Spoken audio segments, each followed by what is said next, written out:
নমস্কার, সুপ্রভাত। আপনারা দেখছেন টুইলাইট প্রোডাকশন প্রযোজিত চ্যানেল ভিশন আয়োজিত আপনাদের সবার অত্যন্ত কাছের, অত্যন্ত পছন্দের অনুষ্ঠান মনের জানালা। এবং মনের জানালায় অন্যান্য দিনের মতো আজকেও আমি তো আছি আপনাদের সঙ্গে, কথায়, কবিতায়, গল্পে গল্পে বেশ কিছুটা সময় আপনাদের সকলের সঙ্গে ভাগ করে নেব। এবং আমাদের সঙ্গে আছেন আজকের আমাদের অতিথি শিল্পী। তাকে আগেও পেয়েছিলাম, আবার পেয়েছি। আমাদের সঙ্গে আছেন প্রাক্তন বেতার শিল্পী, আবৃত্তিকার এবং একাধারে তিনি লেখিকাও। এতগুলো গুণ যার, তাকে তো এক কথায় প্রকাশ করা যায় না স্বাভাবিকভাবে। তো দিদি, আজকে কি শুনবো আপনার থেকে? দেখো, এখন সময়টা সবাই জানে। কিছুদিন আগে সবাই যারা সে মারা গেলেন যুদ্ধে, তো আমার মনে হচ্ছে তাদেরকে নিবেদন করা উচিত আমার কিছু একটা। আমাদের তো কোনো ক্ষমতা নেই, কবিতার মাধ্যমে যদি আমি তাদের প্রতি একটা শ্রদ্ধা জানাতে পারি, তাই এই মুহূর্তে আমার সেই কবিতাটার কথা মনে হচ্ছে। অতি পরিচিত কবিতাটা, প্রিয়তমা সু, কবি সুকান্ত ভট্টাচার্যের লেখা। এটা সকলেরই প্রিয় কবিতাটি, এবং কবিতাটি এই মুহূর্তে ভীষণ প্রাসঙ্গিক। তো আমি সেইটাই প্রথমে তোমাদের শুনি। প্রিয়তমা সু, কবি সুকান্ত ভট্টাচার্যের লেখা কবিতা। সীমান্তে আজ আমি প্রহরী, অনেক রক্তাক্ত পথ অতিক্রম করে আজ এখানে সে থমকে দাঁড়িয়েছি স্বদেশের সীমানায়।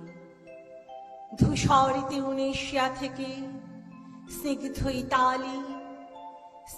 ইতালি থেকে ছুটে গেছি বিপ্লবী ফ্রান্সে, নক্ষত্র নিয়ন্ত্রিত নিয়তির মতো দৌড়িনিবার অপরাহত রাইফেল হাতে।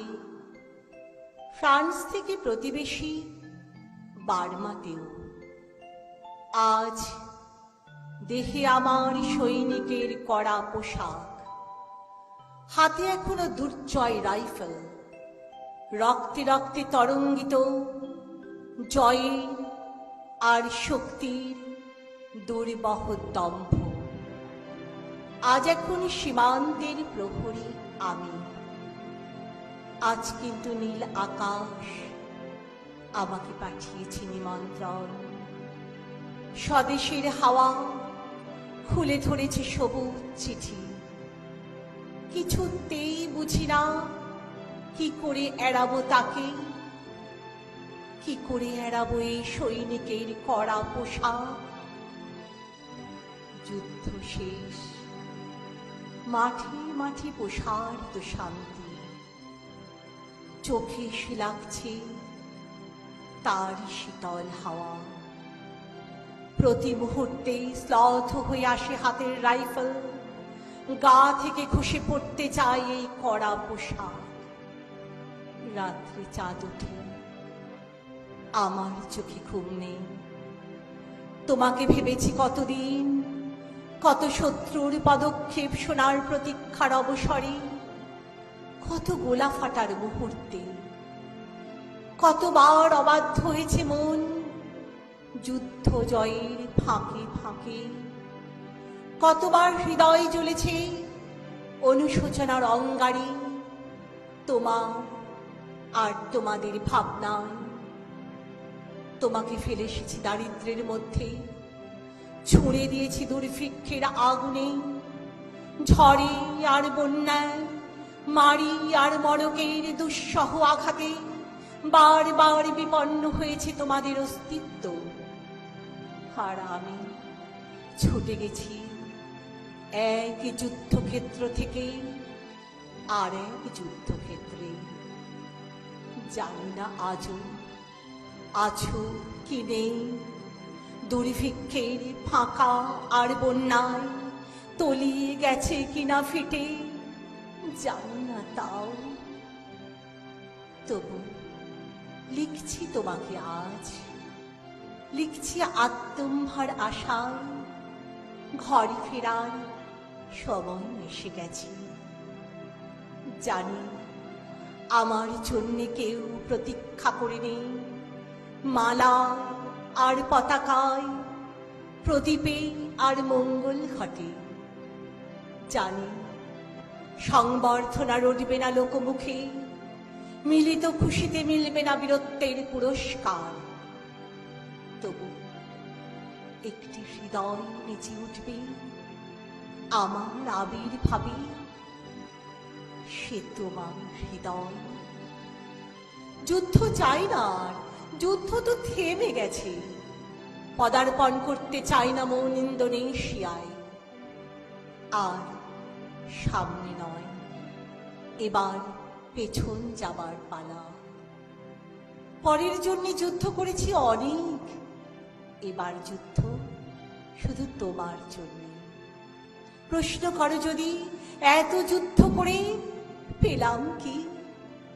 উত্তর তার টিউনেশিয়ায় পেয়েছি জয়, ইতালিতে জনগণের বন্ধুত্ব, ফ্রান্সে পেয়েছি মুক্তির মন্ত্র, হায় নিষ্কণ্টক বার্মায় পেলাম ঘরে ফেরার তাগাদা।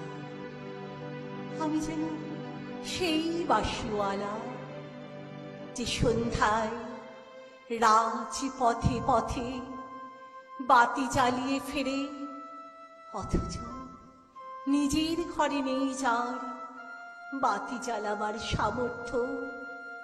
নিজের ঘরেই জমে থাকে দুঃসহ অন্ধকার। এই কবিতাটি এই সময়ের নিরিখে কতটা প্রাসঙ্গিক, তাই না? সত্যি কথা। যা অবস্থা আমাদের দেশের অবস্থা, এই কবিতাখানি মানে শুনেও অনেকটা মনটা খারাপ হয়ে গেল। সত্যি কথা।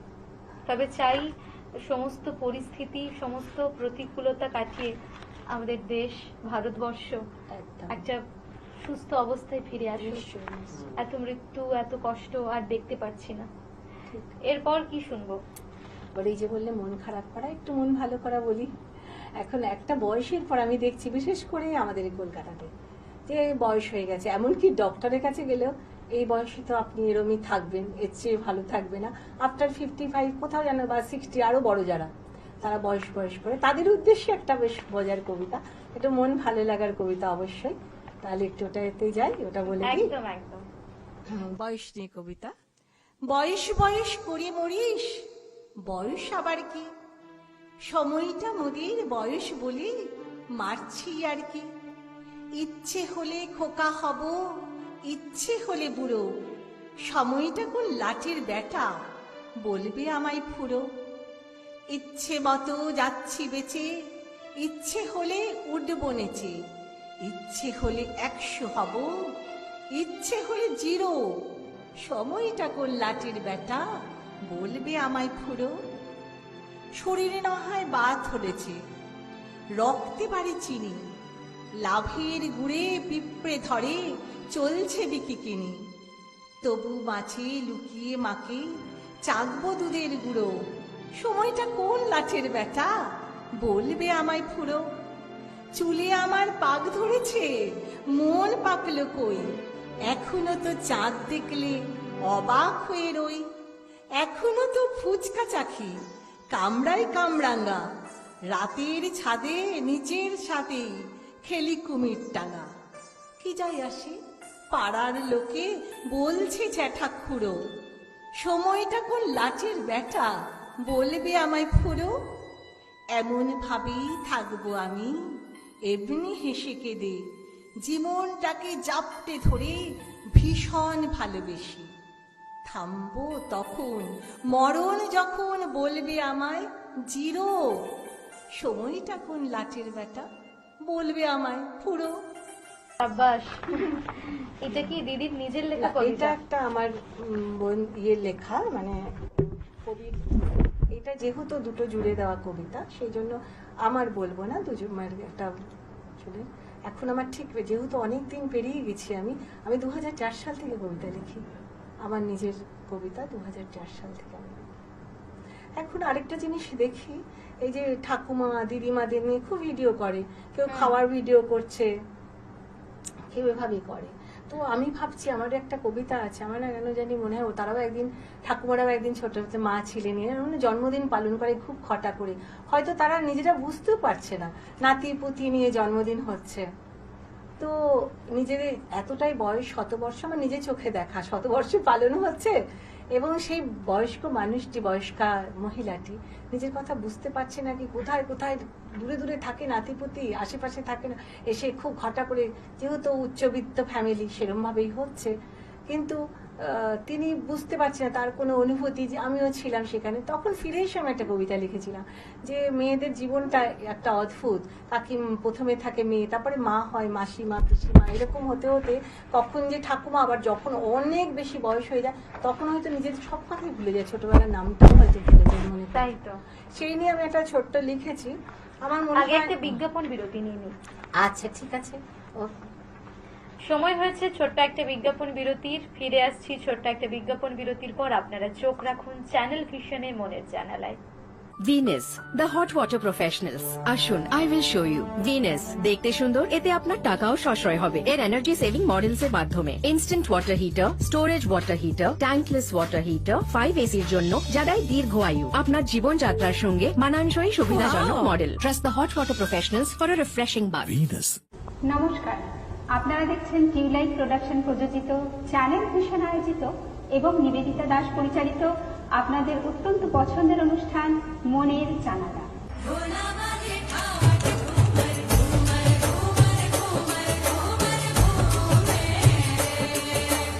আশ্বিনের এক প্রাগ ঐতিহাসিক সকালে মনের জানালা, মনের জানালা, মনের জানালা।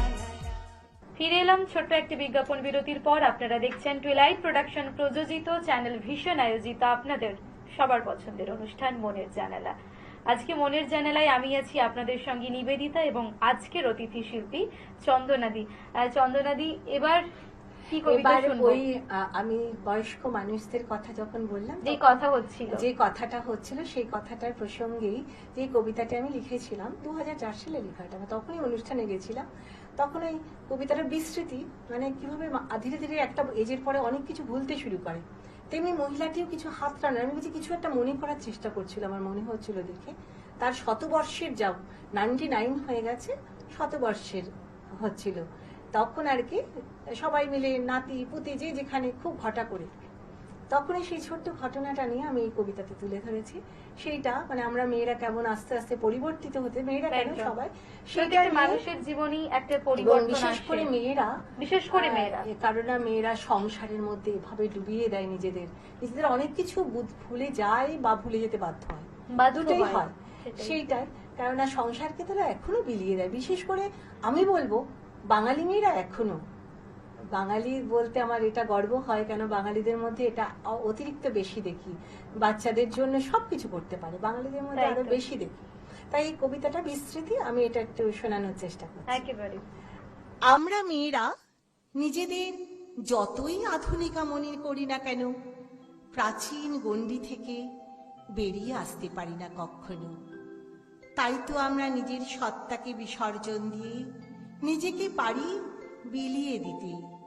তাই তো আমরা আটকা পড়তে পারি সংসারের এই মায়াজালে, অক্টোপাসের মতো আঁকড়ে ধরে রাখি এই মায়াবী সংসারকে। আর তারপর যখন কেউ এসে প্রশ্ন করে তুমি কি ভালোবাসো কিংবা তোমার পছন্দের রং কি, সময় লাগবে উত্তর দিতে।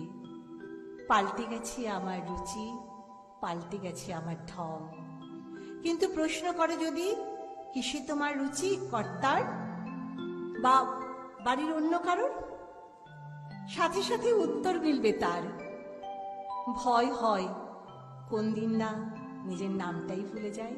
প্রসঙ্গটা কেন উঠলো বলি, এই প্রসঙ্গে একটা গল্প বলি শোনো। গল্প বললে ভুল হবে, ঘটনাটা সত্যি জানো। নাতি পুতি সবাই ভরে আছে সংসারে, জন্মদিন করা হচ্ছে ঘটা করে এক বৃদ্ধার। কেউ বা ঠাকুমা, কেউ বা দিদিমা, কেউ খুড়িমা, মুখরিত বাড়ি, শতবর্ষের আর কতদিন বাকি হিসাব চলছে তার। তারপর সবার যেমন হয়, happy birthday to you, happy birthday.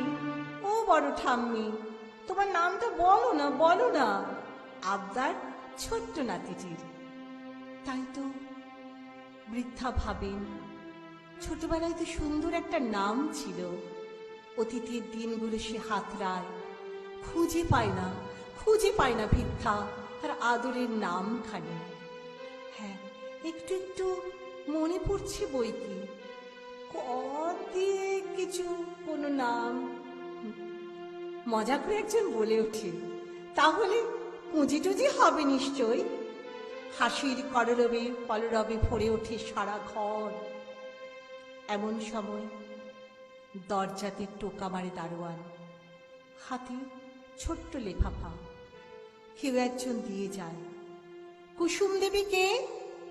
হ্যাঁ, ওনারই নামে। চমকে ওঠেন বৃদ্ধা, মনে পড়ে যায় সব। আস্তে আস্তে লেফাফাটি খোলেন, সবাই উৎসুক। মাত্র দুটো লাইন, কুসুম, অনেক দিন পর দেশে ফিরছি ভাই, দেশের মাটিতে মরব বলে আমরা একসঙ্গে বাঁচতে পারিনি, মরতে তো পারি। তোকে আমি ভুলিনি সই, আবার জন্ম নেব আমরা একই সঙ্গে এই একই মাটির বুকে। চোখের কোল থেকে দু ফোঁটা অশ্রুবিন্দু গড়িয়ে পড়ে। জন্মদিনের সবচেয়ে বড় উপহার, নবজন্ম। ধন্যবাদ, ধন্যবাদ বন্ধু তোমাকে আমার। অপূর্ব লেখাখানি, অপূর্ব লেখা। আমি এতক্ষণ ধরে শুনছিলাম, কিছু বলার মতো স্কোপ পাচ্ছিলাম না, তার কারণ কবিতাটি সবাই শুনছিলেন, আমিও শুনছিলাম মুগ্ধ হয়ে। কি অপূর্ব লেখা, তাই না? হ্যাঁ, যে আমি এটা আমারই লেখা। যখন আমাদের জন্মদিনটা পালন করা হচ্ছে, আমরা ভাবছি বোধ করি সবাই, এবং এটা একদম সত্যি ঘটনা। আমার একটু অদ্ভুত লাগছিল সেই সময়টা, সেইটা নিয়েই তখন আমি আমার অনুভূতিটাতেই আমি এই কবিতাতে ব্যক্ত করেছি। তাই তো, আমাদের কাছে জন্মদিন মানে সেলিব্রেশন, জন্মদিন মানে মানুষের ব্লেসিং, এগুলো আমরা ভাবতে থাকি। কিন্তু অন্য পিঠে যদি ভাবি, এক একটা দিন কিন্তু আমাদের পাতা থেকে, জীবনের পাতা থেকে খসে পড়ছে। আরেকদিন শোনাবো ঝরা পাতা বলে আমি একটা লিখেছি, সেটা হয়তো এই চ্যানেলেই বলেছিলাম, সেই জন্য আমি এটা বলছি না। কোনো এক সময় 17 সালে যখন এসছে, তখন ঝরা পাতা নিয়ে লিখেছিলাম। কারণ কৃষ্ণাদির একটা কথাতে বলেছিল, আস্তে আস্তে তোমরা দায়িত্ব নাও, আমরা তো এগিয়ে যাচ্ছি, যাতে তোমরা কবিতা যাতে আমাদের বেঁচে থাকে। অ্যাকচুয়ালি আমাদের জীবনটাই তো কবিতা। তাই তো, আমাদের কবিতাকে আমরা শুধু ভালোবাসি না, আমাদের মধ্যে আমাদের কথা, আমাদের ভালোবাসা, আমাদের অভিধান। কবিতায় কোনো নির্দিষ্ট ছন্দ নেই, নির্দিষ্ট কোনো কিছু লিখে দেওয়া নেই। তার মানে কবিতাটা হলো সম্পূর্ণ আমার সৃষ্টি। আমার কথার থেকে বড় কথা, একজন কবিতা, এর মধ্যে কিন্তু আমাদের কত সভ্যতা, একটা গান রচনা হয়, একটা গান কেউ গায়, কারণ সেটা কেউ একটা নির্দিষ্ট করে দিচ্ছে। কিন্তু কবিতার মধ্যে সুর, ছন্দ, সমস্ত কিছু যেন নিজের, আর নিজের আত্মা থেকে উঠে আসা, নিজের ভেতর থেকে উঠে আসা। সেটা যখন কবি নিজে বলে, তার যেমন আমি কবিতাটা যখন আমি নিজের লেখা কবিতা নিজে বলি, তখন মানে আমি বেশ ভালো করে সেটা আরো বেশি ব্যক্ত করতে পারছি। তাই তো, আমি জানি। তাহলে আমি আমার একটা কবিতা দিই। আমি না বুদ্ধদেব গুহাবাড়িতে গেছিলাম, উনি ঠিক মারা যাওয়ার কিছুদিন আগে। তো ওনাকে নিয়ে একটা কবিতায় আর কি তিনি বলেছিলেন, আমাকে একটা কবিতাই গিফট করো। তো আমি ওনার যে গল্পগুলো পড়েছিলাম, মোটামুটি যতটুকু আমার সীমিত জ্ঞানের মধ্যে, উনি তো বিশাল বড় একজন মানুষ, তার এক জীবনে শেষ করা যাবে না, আর প্রতিটার মধ্যে এত সুন্দরী। তো ওনাকে নিয়ে একটা ছোট্ট কবিতা লিখেছিলাম, ভালোবাসার ফেরিওয়ালা। সেইটা আমি জাস্ট 1-2 মিনিটের হবে কবিতাটি, সেটা আমি বলি, জাস্ট কয়েক লাইন তখনই লিখে দিই। আমার ওনার সইও আছে এর মধ্যে, উনি আমাকে পড়ে এই খাতাটি নিয়ে গেছিলাম, উনি সই করে দিয়েছেন, তখনই বসেই লিখেছিলাম কবিতাটা, সেটা আমি বলি।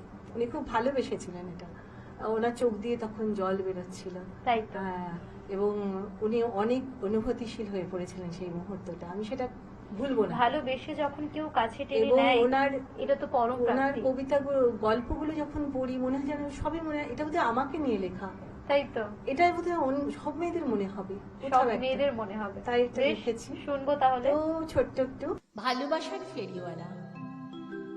ভালোবাসার ফেরিওয়ালা, যদি তোমার দেখা পেতাম, আমার সব কিছু দিয়ে নিতাম কিনে। নিখাদ ভালোবাসা পেলাম খুঁজে তোমার গল্পে, তোমার কবিতায়, তোমার উপন্যাসে, তোমার গানে। ভালোবাসা বুকের ভিতর মিষ্টি বেদনা বয়ে নিয়ে যায়।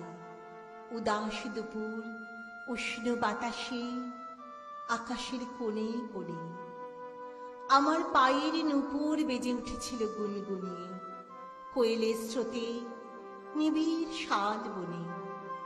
কিশোরী বেলার অস্থির মন ভেবেছিল, যদি কখনো তোমার সাথে দেখা হয়, হে প্রেমের কবি, বলবো তোমায় নি তখন, আমায় নিয়েও কিছু লেখো, আমায় নিয়েও আঁকো ছবি। আমি তোমার বাসি ওগো, তোমার মাধু করি। ভালো করে দেখো তুমি আমার পানে চেয়ে, আমি তোমার করছি ওগো স্বপ্নে দেখা মেয়ে। তোমার ছিপছিপে সেই মেয়ে, তোমার একটুখানি উষ্ণতা আমায় ছুঁয়ে যাক। বুকের ভিতরে ভালোবাসার বাজুক জয় ঢাক। ভরুক হৃদয়, ভরুক মন, ভালোবাসার সুখে লাগুক প্রেমের মিষ্টি হাওয়া আমার চোখে মুখে। আমায় তুমি দাও গো তোমার একটি স্বপ্নহার, ভালোবাসায় জড়িয়ে রবে তোমার উপহার। ভালোবাসায় জড়িয়ে রবে তোমার উপহার। এভাবেই সমস্ত উপহার ভালোবাসায় জড়িয়ে থাক। আপনিও আমাদের সঙ্গে ভালোবাসায় মিশে থাকুন। নিশ্চয়ই। খুব ভালো লাগলো দিদি, ভীষণ ভালো একটা সময়। কখন যে কেটে গেল বুঝতেই পারলাম সত্যি না। কথা, সত্যি সত্যি না? আমারও অনেক অনেক ভালো লাগলো। অনেকদিন পরে আমি এই চ্যানেলের সঙ্গে, আগে আসতাম, এখন যে মানুষগুলোর সঙ্গে আসতাম তাদের আর অনেক, আমি যেহেতু বাইরে বাইরে থাকি, মানে তুমি আমায় প্রশ্ন করনি তাই বলিনি, অ্যাকচুয়ালি আমি এখানে থাকার হয়ই না। সেই যে 10 বছর আমি 84 থেকে 94 করেছিলাম, তারপরে যুববাণী, তারপরে এরকম করে বাইরে বাইরে চলে যাবো। এভাবেই আমার কখনো যখন আসি তখন একটু করে চেষ্টা করি, যদি পারি তো একটু কিছু নিবেদন করি, এভাবেই। তবুও তো বাঁচিয়ে রাখা, কবিতাকে হ্যাঁ। বাঁচিয়ে রাখা, বুকের মধ্যে আঁকড়ে ধরে থাকা, সেটুকুই বোধহয় জীবনের প্রাপ্তি, আর আমাদেরও প্রাপ্তি সেটুকু। একদম। দর্শক বন্ধুরা, আপনারা ভালো থাকবেন, সুস্থ থাকবেন, সেই সঙ্গে দিদি আপনাকেও ধন্যবাদ জানাই। অনেক অনেক ধন্যবাদ। দেখা হবে আগামী এপিসোডে। সবাই যারা ওপারে দেখছেন, ওপারের বন্ধু সবাইকে আমার অনেক অনেক ভালোবাসা এবং ধন্যবাদ, বড়দের প্রণাম। ভালো থাকুন।